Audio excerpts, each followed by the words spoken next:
సత్యయుగ సందేహాలు లేక సత్యముని వెలుగుతున్నది. కలుషము లేని కాలానికై కల్కి రూపం నడుచున్నది.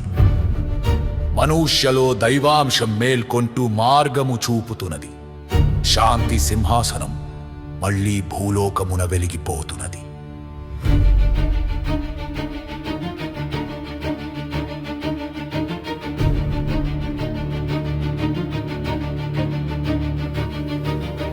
కళ్యాణ యుగ ప్రణాళిక పంచభూతాలే అనుసరిస్తాయి. గాలి తేజమై, నీరు కాంతి అయి, భూమి పరిమళమై, అగ్ని సౌమ్యతై, ఆకాశం స్వచ్ఛతై దర్శనమిస్తాయి.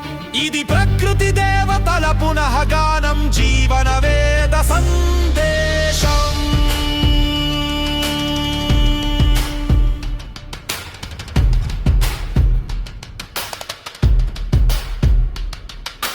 భక్తులు మాటల కంటే మౌనాన్నే స్వరము చేస్తారు.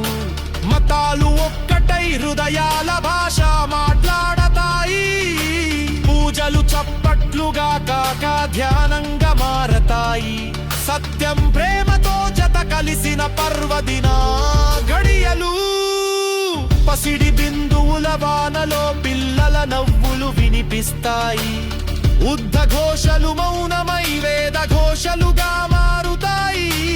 శిల్పంలో ప్రేమ, సంగీతంలో శాంతి విరాజిల్లుతాయి. ఇది పరిపూర్ణ కళ్యాణ యుగం, కలకాలం నిలిచిపోవలసినది.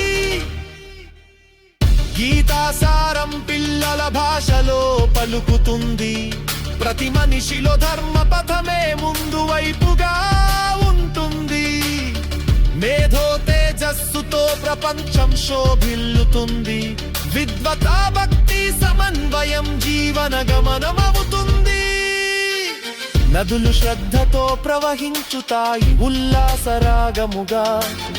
అరణ్యాలు జ్ఞానానికి ఆధారమవుతాయి ధ్యాన నిలయముగా. చక్రధారి రూపం అవసరం లేని సమయం ఇది. కృష్ణ తత్వం ప్రతి హృదయంలో మెరిసే శాంతి రూపం.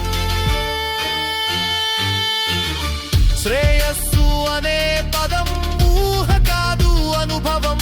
ఇది మహోన్నత జీవన విధానం, ఆధ్యాత్మిక ప్రకాశం. ధర్మం రెక్కలు వేసుకుని నీలాకాశంలో విహరిస్తుంది. కళ్యాణ యుగ దృశ్యమిది, కవిత్వంగా మారిన సత్యం.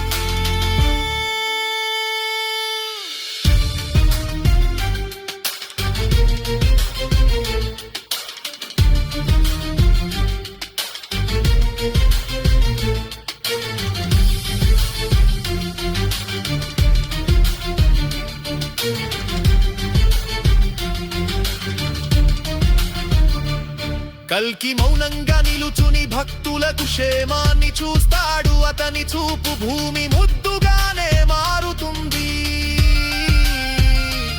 వాడిపోయిన కళలు తిరిగి పుట్టిన దృశ్యం.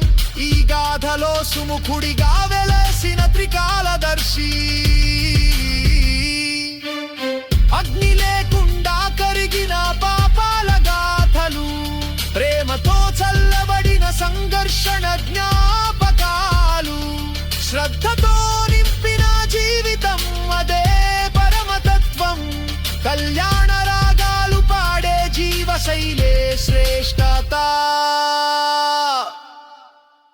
ఇది ముగింపు కాదు, శాశ్వత గమన శంకారావం. ఈ కథ కరి కాదు, ఆది ధర్మగాథారంభం.